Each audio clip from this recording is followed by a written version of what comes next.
Hey Calvin, it's Sarah. For the model of the ear anatomy project, I chose to do the middle ear. So I did a diorama encompassing the components of the middle ear space, and I tried to imitate the rocking action of the ossicles. So I hope you enjoy my presentation, and let's get started. The middle ear space is 2 cubic centimeters. The front side of the tympanic membrane ends the outer ear portion, bringing rise to the beginning of the middle ear space at the back portion of the eardrum. It contains 3 small bones, the malleus, the incus, and the stapes. It has 2 small primary muscles, including the tensor tympani muscle and the stapedius muscle. 2 cranial nerves and branches, being facial nerve 7 and trigeminal nerve 5. It also contains the eustachian tube, the oval and the round window, and between them a promontory created by the outward projection of the cochlea. Other notable markers in the middle ear space include the prominence of the pyramiddle eminence, the lateral canal, the jugular vein, and the internal carotid artery. These middle ear components are contained in the tympanic cavity or the tympanum, with the superior portion being the epitympanic recess or the adduct. The posterior superior section is known as the adytus, which connects the area to the mastoid air cell system. The middle ear space begins at the medial or back portion of the tympanic membrane, which is 0.1 millimeters thick. It consists of 3 layers, the first being a layer of skin which contains keratin, a fibrous layer which contributes to the stiffness, and the mucous membrane which is a protective barrier. As you can see, it's slightly cone-shaped and sits at a 40 to 55 degree angle, sitting more medial in this lower half. The eardrum has a tilted orientation so that the most amount of sound is able to travel to the middle ear. It absorbs sound and transfers the sound pressure energy into a mechanical form, and then the vibrations from the eardrum will set these ossicles into motion. The middle ear consists of 3 bones, the malleus, the incus, and the stapes, that give rise to the ossicular chain. The middle ear ossicles differentiate at 12 weeks gestation, fully forming and ossifying around 16 to 24 weeks of fetal development. The malleus is a hammer-shaped bone that connects to the inner surface of the eardrum on its lateral side and connects medially with the incus via the malleoincutal joint. Some important landmarks on this bone include the head, the neck, the lateral process, the anterior process, and the manubrium, and is held in place via the anterior, lateral, and superior malleal ligaments. The incus is the middle bone in the ossicular chain and is also known as the anvil. This bone has a body, a short process, a long process, and a lenticular process, and is held in place via the superior and posterior incutal ligaments. It attaches medially to the stapes via the incutostapedial joint. The stapes, or the stirrup, is a horseshoe-shaped bone that connects medially to the oval window via the annular ligament. It consists of a head, a neck, the anterior and posterior crust, and the footplate, which together create an opening called the obturator foramen. The middle ear space contains 2 primary muscles, the tensor tympani muscle and the stapedius muscle, both shown in pink. The tensor tympani muscle connects to the manubrium of the malleus via the tensor tympani tendon.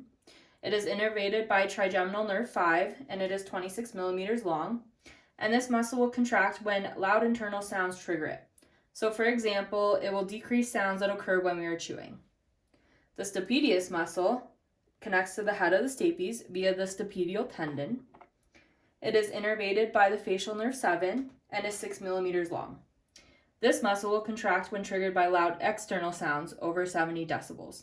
The stapedius is also associated with the acoustic reflex, which is another response to sound stimuli, and most of this muscle actually lays outside of the middle ear space.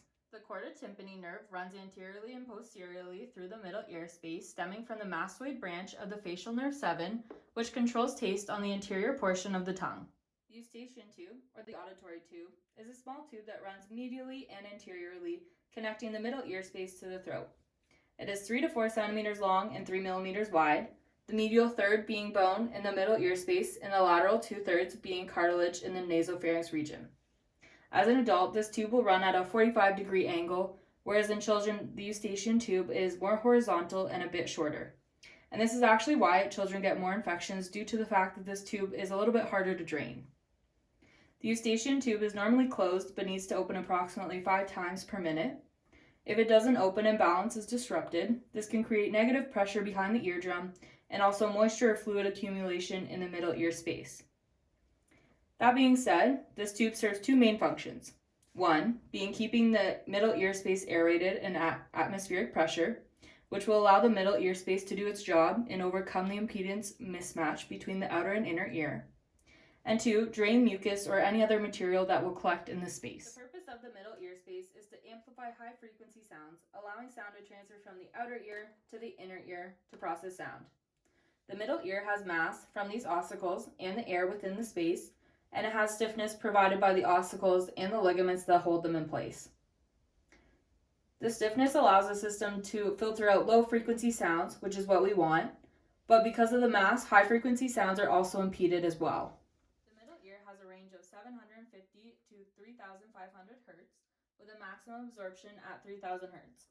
So sounds well below that 1,000 Hz mark and above 3,000 Hz will not pass very well. So that being said, we see two problems that exist between the transfer of sound between the outer and inner ear. One, sounds can be ineffective of setting fluid in motion because of large differences in media, that being air and fluid. And it requires a link for energy that provides the force that acts on the two windows of the cochlea that cause the cochlear fluid to vibrate. 99% of sound hitting the fluid would be rejected without the middle ear being a collective loss of 30 decibels.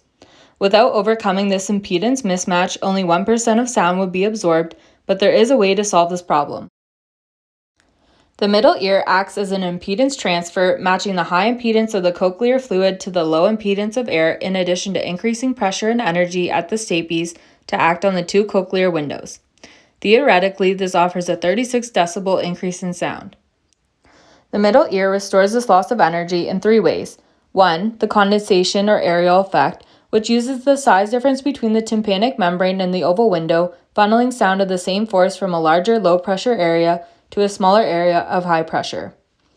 Two, the lever action, which uses the size difference between the malleus and the incus to provide an increase in pressure against the oval window. And lastly, the buckling action, which uses the shape of the tympanic membrane. Due to its conical shape, the eardrum buckles as it vibrates, doubling the movement of the malleus and once again creating higher pressure and thus enabling the stapes footplate to rock against the oval window. Many conditions can arise if there is unequal pressure or fluid buildup in the middle ear or any other dysfunction that may occur in this space. However, there are three primary conditions that we may see show up on an audiogram as a conductive hearing loss. One being otosclerosis, which begins as a buildup of spongy material, leading to the stapes not being able to rock and no transfer of sound. Two, disarticulated ossicles, where there is a break in the chain at the head of the stapes, which causes no sound to be transferred because of this gap. And lastly, cholesteatoma, which is characterized by a growth on the back of the tympanic membrane in the form of a white tumor caused by chronic eustachian tube dysfunction and middle ear infection. This erodes the middle ear, creating an increase in negative ear pressure and material buildup that may spread to the mastoid bone and brain, which can be very dangerous. All right, well, thanks for watching. I hope you enjoyed my presentation and the model I made of the middle ear, and thanks for a great semester in anatomy.